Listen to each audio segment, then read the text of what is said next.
My name is your bitch, Miss Pitch. How you doing? It's just me. I don't have to worry about anyone else. All of the stuff that I create is mine. I know that I've created the set of music. I know that I've created the choreography, the humour and everything. It's rewarding for me. We see Auckland and Wellington coming up with all these awesome drag shows, and they're flourishing and everything like that. And I'm just like, why can't Hamilton have that too? Can you tell me about your upcoming show? Okay, so Drag on Vic is what it's called. This is coming up in August. It's going to be a monthly show. Now, the monthly show will have different themes every month. This month coming up in August will be a grand opening, so anything goes really. I am super excited. I'm glad that there's finally an event that's happening that's specifically for drag queens. I think, especially in Hamilton, that sort of thing needs to get normalised, because at the moment, queens don't feel safe going out. Queens don't feel safe going to town. For myself, even with Drag on Vic, walking between the dressing room and the venue at times was daunting. You'd have people mumbling under their breath. You'd have disgusted faces looking at you. And for me, I'm like, I'm not doing anything. I'm actually here to do a performance at a venue. I should feel safe, and I shouldn't feel nervous going outside as well. And a lot of queens during that night would not go outside if another queen wasn't going with them. So I think socially down here, it's important, and I think a lot more events are going to start happening because of it. My name is Scott Turner. And what's your drag name? My drag name is Cinderfella. Before I actually got into drag, I was suffering from depression, and drag for me was something that gave me a bit of purpose when I didn't have a lot of purpose in my life, and it was a creative outlet for what I was feeling. I started playing with makeup, and I got my first wig online. It cost me like $10, and it was atrocious, but it just started from there. So I first got into drag and first knew about drag and appreciated it when I met my partner. He was in love with Drag Race, loved it, loved everything. I was like the person at the side just playing my games and be watching him watching stuff, and every now and then I'd glance over, and then after about a week it'd be like, okay, just get out of the way, you go play games while I watch this. And so it came from that, and then it was like, okay, let's go to Kmart and buy like $20 in makeup and try it out for myself. It looked terrible, but I liked it. So I kept going, and this is how you get this. Hello.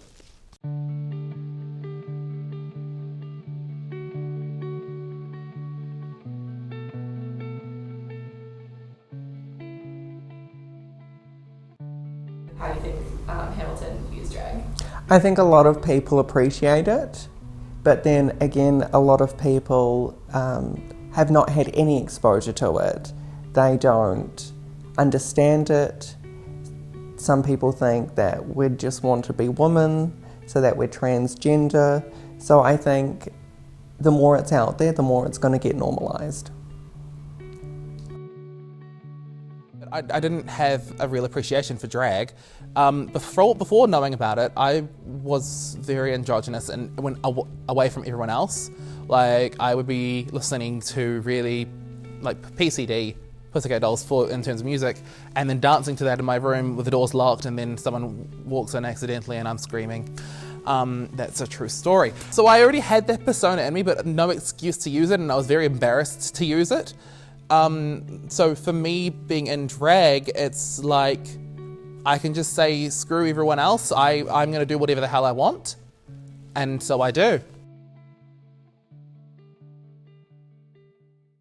Wait, can I? Yeah, you can touch it, go ahead. You're allowed to touch if you want. Because drag is forever growing and becoming part of the wider community, and it is pop culture nowadays, I believe that people do understand what drag is. People want to see drag, but it just means that they have to go all the way up to Auckland to do it, rather than having their own niche, their own home here in Hamilton. More safe spaces need to be created for the queer community, And it's not going to happen unless someone puts their hand up and goes, I'll create an event. Well, my partner works at Sky City. So he didn't help with any of it. He knew that there was something missing in Sky City and they were looking to fill in a gap. And I decided, why the hell not? Let's just start something up. I think that there needs to be more smaller events that are specifically targeted to the queer community. Because with Drag on Vic, most of the crowd, as I'm sure you would have seen, were not the community. They were actually sort of middle-aged women, which was great as well. And old women. I loved that at the last show.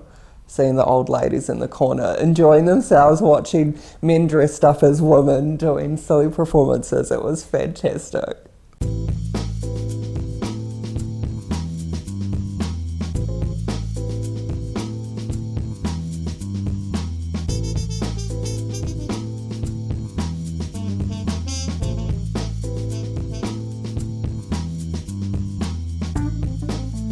Are you excited to perform? Nervous actually. Nervous? More nervous than last time. Just like we sound like you bitches. Yeah. Don't know what it is. I think it's because like now I just know what I'm kind of expecting to walk out into. True. Like, so I have to do like same Yeah, as last yeah. I'm so scared it's not going to be the same energy because it was wild last week, the other time. week. Yeah. If you could tell one thing to the general public about what being a drag queen is like, what would you say? It's fun. It's freeing. Like I said before, I get to be who I want to be without any judgment, in my eyes anyway. Like I don't feel embarrassed by doing this. It's so much fun. Support your local queens. They may not be RuPaul Drag Race queens, they may not be international stars, but the more you support your local communities, the more you're going to see more events happening and you'll be part of helping that grow.